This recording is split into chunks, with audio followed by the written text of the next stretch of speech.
Hello and welcome back to the Art Channel. This week we're going to be reviewing and discussing an exhibition of work by Sonia Delaunay at Tate Modern, which runs through till August of 2015.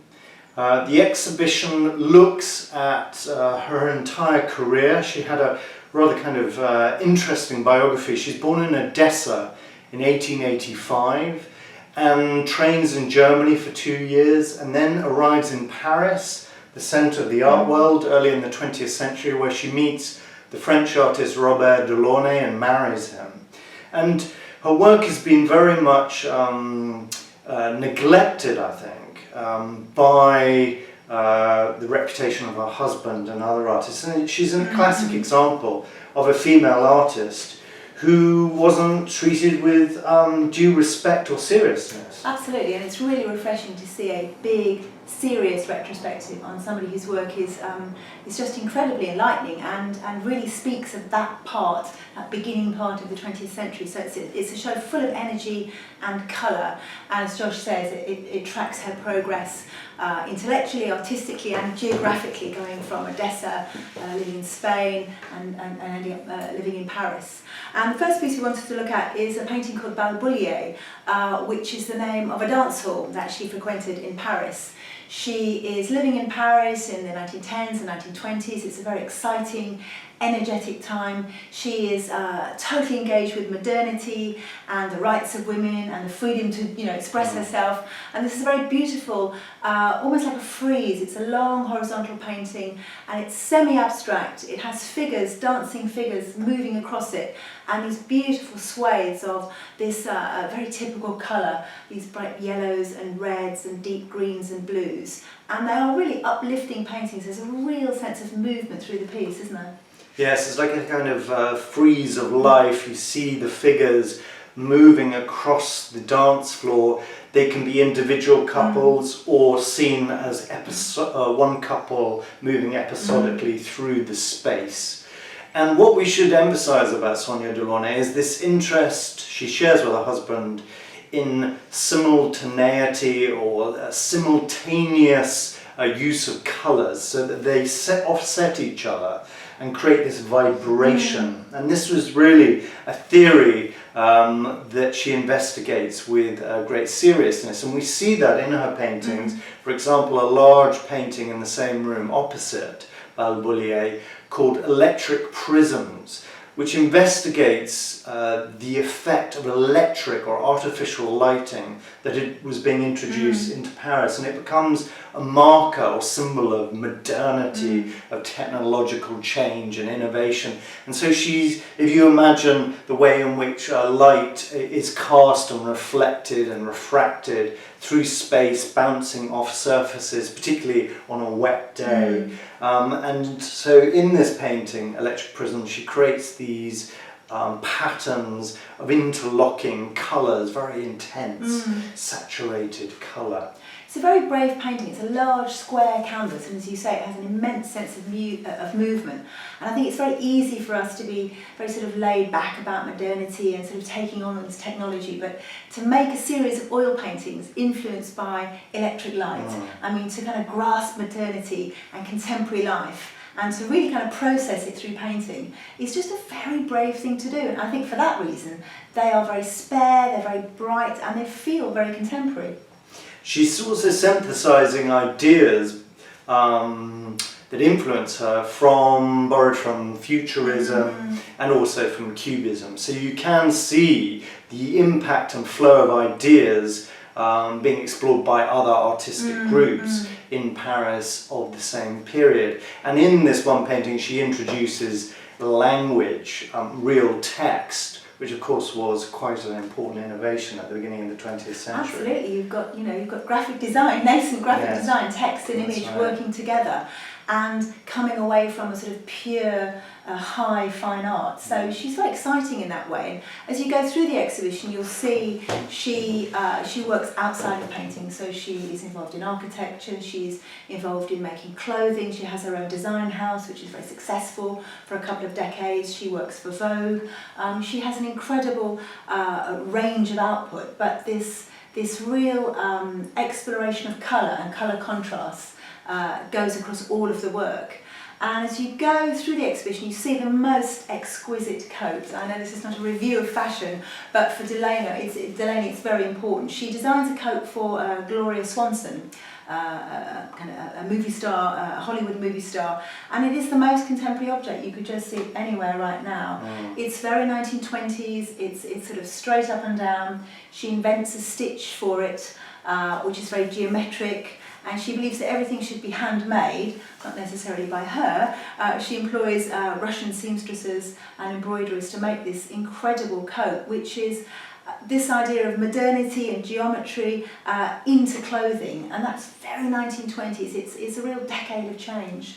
Her husband said that she designed their apartment as if she were making a painting. And so there's this integration of applied and decorative arts with fine art, and I think perhaps that explains why she has been so neglected, regarded rather as a designer than as an artist. But of course that synthesis, that marriage of mediums and materials and ideas flowing across these different areas of activity are central to her practice. And so you can see the evolution of ideas and of technique. She works as a designer selling fashion on commission. She produces a series of wallpapers that you can see in the exhibition that she made for a department store in Amsterdam. So very eclectic and entrepreneurial at the same time. And then we come to a room called Rhythm and Abstraction, dedicated largely to paintings made in the interwar period, that really summarise her interest in musicality in painting, and this interest in simultaneous colours. And so we have a motif that recurs of a kind of infinite loop or 8, so that you have this kind of circularity on the canvas. I think it's a really interesting period because she's become confident in her medium. She knows what she's doing, and they're much more pared down than some of the very vibrant earlier pieces of work.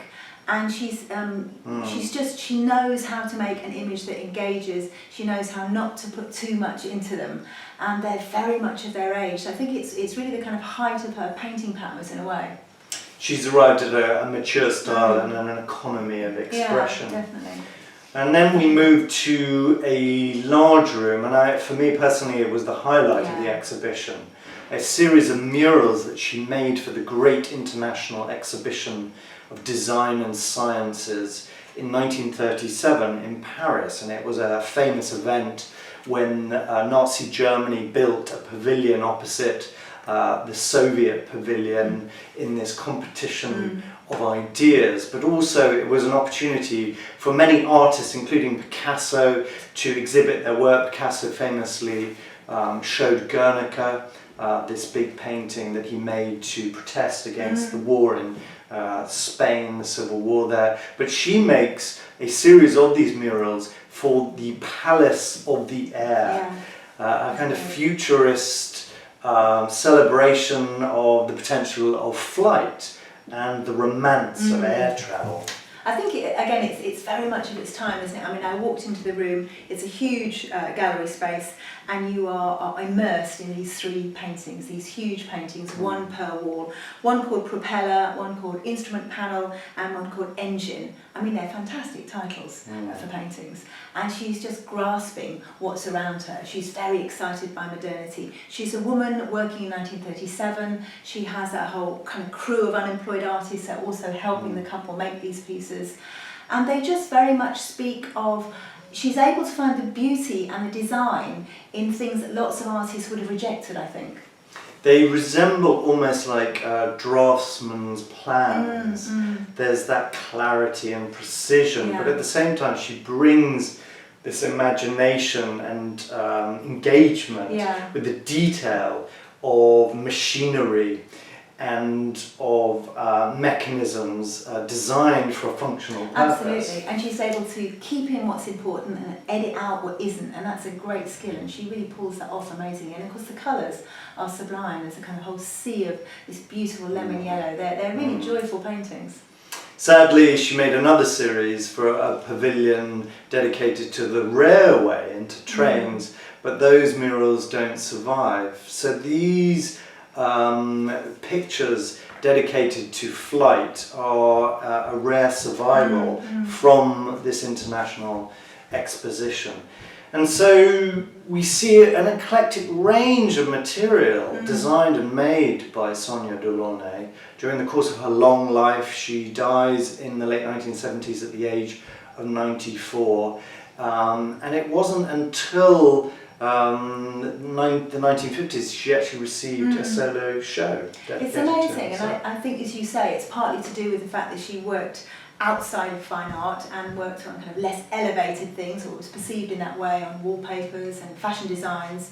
But also her husband died in 1941, and she spent a considerable time kind of curating his output, his collection, and really, like, you know, lots of women in partnerships like that, sort of put herself second. So it's only, as you say, fairly recently that she's been reassessed, and she's a brilliant painter. It's a really good show. It's almost like a butterfly kind of emerging from a chrysalis. I mean, the value of a big museum exhibition like this is the discovery of work you've never seen before.